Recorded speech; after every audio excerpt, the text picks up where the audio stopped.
બાઇબલની ભવિષ્યવાણીઓ ખબર છે, રહસ્યોથી ભરેલી હોય છે. તો આજે આપણે એમાંથી જ એક નાના શિંગડા તરીકે ઓળખાતા એક બહુ જ ભેદી પાત્રને સમજવાની કોશિશ કરીશું, અને એ પણ સીધા મૂળ સ્ત્રોતના આધારે.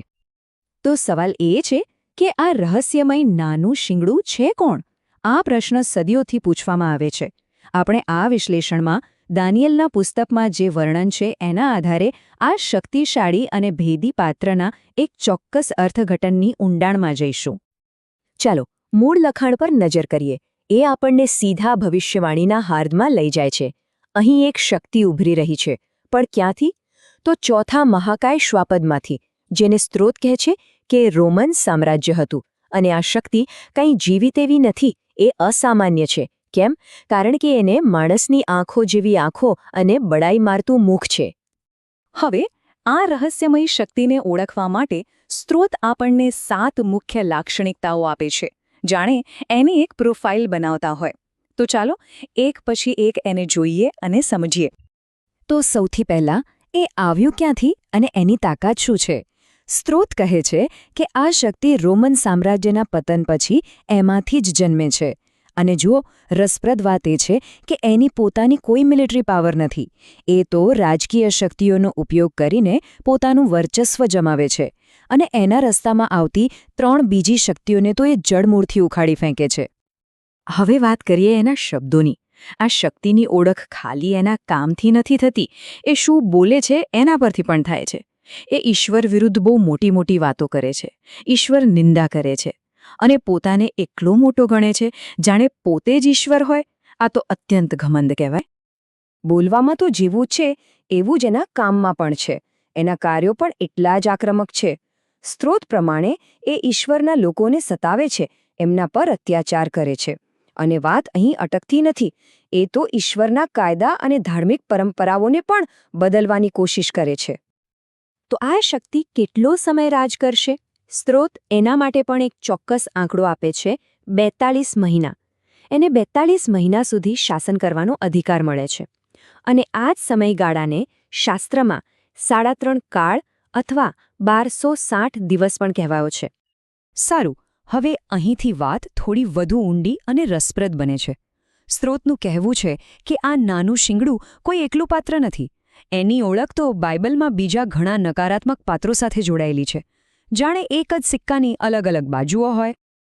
આ કડીઓ જોડવાની શરૂઆત થાય છે જ્યારે સ્ત્રોત નાના શિંગડાને દાનિયેલના પુસ્તકના જ બીજા એક પાત્ર સાથે જોડે છે, અને એ છે ઉત્તરનો રાજા. વાત આગળ વધે છે અને એક બહુ જ મહત્વની કડી જોડાય છે. આ શક્તિને ઉજ્જડ કરી નાખનારી ધિક્કારપાત્ર વસ્તુ પણ કહેવામાં આવી છે, અને આ શબ્દોનો ઉલ્લેખ તો ખુદ ઈસુએ માથીની સુવાર્તામાં કર્યો છે. અને આ કડીઓનો સિલસિલો નવા કરાર સુધી પહોંચે છે. ત્યાં આ જ શક્તિને વિનાશનો પુત્ર કે પછી અધર્મી પુરુષ જેવા નામોથી પણ ઓળખવામાં આવી છે. અને છેલ્લે સ્ત્રોત આને પ્રકટીકરણના પુસ્તકના એક સૌથી શક્તિશાળી પાત્ર સાથે જોડે છે, જેનું નામ છે બેબીલોનની મહાન વેશ્યા. એવું પાત્ર જે લાલ રંગના શ્વાપદ પર બેઠું છે અને સંતોના લોહીથી જેણે નશો કર્યો છે. તો આ બધી લાક્ષણિકતાઓ, આ સમયગાળો અને આ બધા અલગ અલગ નામો, આ બધાને ભેગા કરીએ તો સ્ત્રોત કયા તારણ પર આવે છે? આ બધા સંકેતો એક જ જગ્યાએ ઇશારો કરી રહ્યા છે. અને એ તારણ આ છે.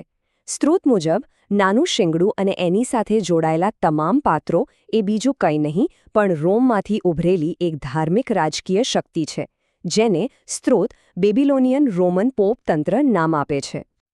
અને આ વાતને મજબૂત કરવા માટે પ્રકટીકરણની આ કલમ જુઓ. અહીં બેબીલોનની મહાન વેશ્યા જે સંતો પર અત્યાચાર કરે છે, અને નાનું શિંગડું જે અત્યાચાર કરે છે, એ બંને વચ્ચેની સમાનતા એકદમ સ્પષ્ટ દેખાય છે. સીધો સંબંધ છે. પણ ઓળખ તો થઈ ગઈ, પણ હજી એક મોટો સવાલ બાકી છે. શું આ બધું ભૂતકાળમાં બની ગયું, કે પછી આ ભવિષ્યમાં આવનારો કોઈ ખતરો છે? આ શક્તિના શાસનના સમયને લઈને સ્ત્રોત 2 અલગ અલગ મત રજૂ કરે છે. તો આ રહ્યા એ 2 મુખ્ય દૃષ્ટિકોણ. એક મત કહે છે કે આ ભવિષ્યવાણી તો મધ્યયુગમાં પોપતંત્રના રાજ વખતે જ પૂરી થઈ ગઈ છે. પણ બીજો મત માને છે કે ના, આ શક્તિ તો ભવિષ્યમાં, એટલે કે દુનિયાના અંતિમ સમયમાં ફરીથી સત્તામાં આવશે. હવે સ્ત્રોત શું કરે છે એ આ બંને મંતવ્યોને ભેગા કરીને એક રસપ્રદ નિષ્કર્ષ આપે છે. એ કહે છે કે નાનું શિંગણું એવી શક્તિ છે જે ભૂતકાળમાં તો શક્તિશાળી હતી જ, અત્યારે કદાચ નથી, પણ ભવિષ્યમાં એ ફરીથી ઉભરી આવશે અને વિશ્વ શ્વાપદ સરકાર પર રાજ કરશે.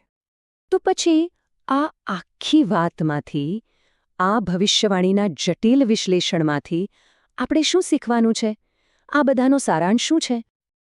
આ સ્ત્રોત મુજબ આપણે એ સમજવાનું છે કે નાનું શિંગડું કોઈ એક રાજા કે વ્યક્તિ નથી. ના, એ તો એક આખી સિસ્ટમ છે, એક પ્રણાલી, બેબિલોનિયન, રોમન, પોપતંત્ર, જેનો પ્રભાવ રોમન સામ્રાજ્યના પતનથી શરૂ થઈને ભવિષ્યના અંતિમ દિવસો સુધી ચાલશે.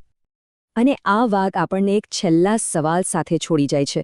આવા ભવિષ્યવાણીના અર્થઘટન, લોકો ઇતિહાસ અને અત્યારે જે ઘટનાઓ બની રહી છે એને કઈ રીતે જુએ છે, એને કેવી રીતે આકાર આપે છે, આ સમજવું આપણને બતાવે છે કે ભવિષ્યવાણી ફક્ત ભવિષ્ય વિશે નથી, પણ ભૂતકાળ અને વર્તમાનને જોવા માટેનો એક ચશ્મા પણ બની શકે છે.